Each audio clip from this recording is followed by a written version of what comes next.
Is the person who wanted to blind and blinded themselves because they want to be blind mentally unstable? There is a condition called body integrity dysphoria. https://n. Wikipedia. org/wiki/body_integrity_dysphoria. Which may be the cause of this kind of behavior. So is this a thinly veiled poke at trans people or what? I think the person who typed this post title is blind and unstable. I lost all of my brain cells reading this. Greater than seems crazy to me, but maybe people should be allowed to do what they want, within reason, aside from hurting themselves. I mean, that is literally hurting themselves. Yes, willful mutilation is not something level-headed people do. Yo, I heard you like blindness, so we blinded you with blindness. Till that willfully blinding yourself is not considered self-harm. Yes, that person is mentally unstable. And no, we should not allow people to just do anything they want. Yes, mentally unstable, but free to do what they want. That being said, I hope the world becomes incredibly more difficult to survive in so these types of people eventually die off. What do you wish that you hadn't found out? I sometimes wish I hadn't found out my ex was blossoming a new relationship with another. It caused me to break it off and try to move on.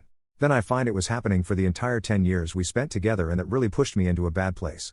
Now I have trust issues and question if I should even try to move on and find another. I am glad it did find out in ways, but I also wish I hadn't, because I was truly in love and now I'm a complete wreck. The things we find out that can't be unfound often are very harmful to our souls and hard to move past. After we broke up, I found out my ex had an account just to follow Instagram thoughts, that's what he called them. Accounts dedicated to posting provocative pictures, basically soft porn. Having experienced SA and just the general objectification most women experience growing up, I still struggle with not feeling disgusted with myself for getting involved with someone like that. He knew that behavior was something I wasn't okay with in a partner. But he wasn't the most honest person, and that wasn't the only thing he admitted, so I know I can't blame myself too much. It just really sucks to be honey-potted tongue. That my cervix is positioned really far to one side.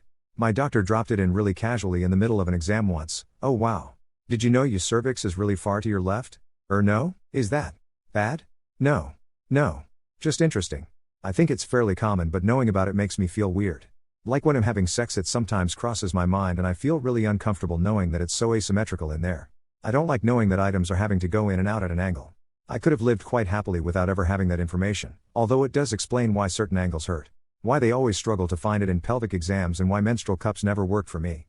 Is the camel toe the new cleavage? I've noticed it a lot lately, especially at the gym. There was a time when I remembered that being something people work to prevent. Now, you can actually see defined lips. And before anyone says anything about creeping, I'm not looking for it. I just see it. What? This sounds horrible. I must have the exact address where this is happening so I can make sure that I never go there.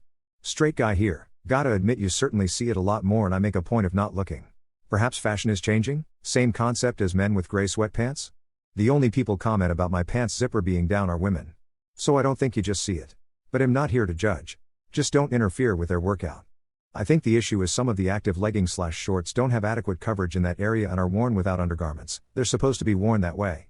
Some just don't have enough extra material in the crotch for most women. Women are hiding less.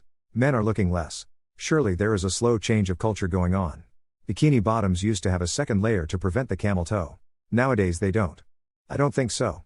As someone who works out a lot, camel toes sometimes happen based on the activity being performed and the material of the clothing. I highly doubt it's being done on purpose. I think women are just trying to comfortably work out and things happen. Well, there are a lot of new sportswear being made differently now.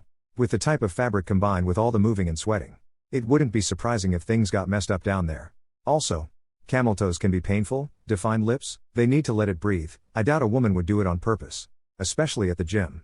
Though of course there are some who would do it because they don't care. But I'd assume it's an accident in that sort of setting. What are some unique or interesting activities, habits, or exercises that you regularly engage in to keep your mind sharp and active? Me and a pair of friends come together every week to read, out loud, and discuss this hardcore philosophy book, and I like to make up stories/worlds and look for a fun way to materialize them. I like solo traveling, especially on a budget. As a woman, I enjoy how being alone sharpens my senses, my street smarts, and navigating places I'm unfamiliar with. I'm able to practice self-discipline and budgeting by taking public transit, and enjoying the experience of being present rather than constantly looking to buy souvenirs. Having to speak to people from a different background. Experiencing multi-room Airbnbs and hostels, which improves my social skills and relations with people of all kinds. There's a lot of pluses to how it keeps your mind sharp and active. And you get a really fun experience out of going someplace that interests you. Debating myself. Find a subject that you're passionate about and play devil's advocate. Try to out-argue yourself. I can have endless discussions with myself about a variety of subjects. I'll argue myself into a corner and will have to do research to see how I can beat myself. I can do this anywhere. Anytime. Often I'll be sitting somewhere staring into space for 20 minutes because I'm debating myself. Playing different video games.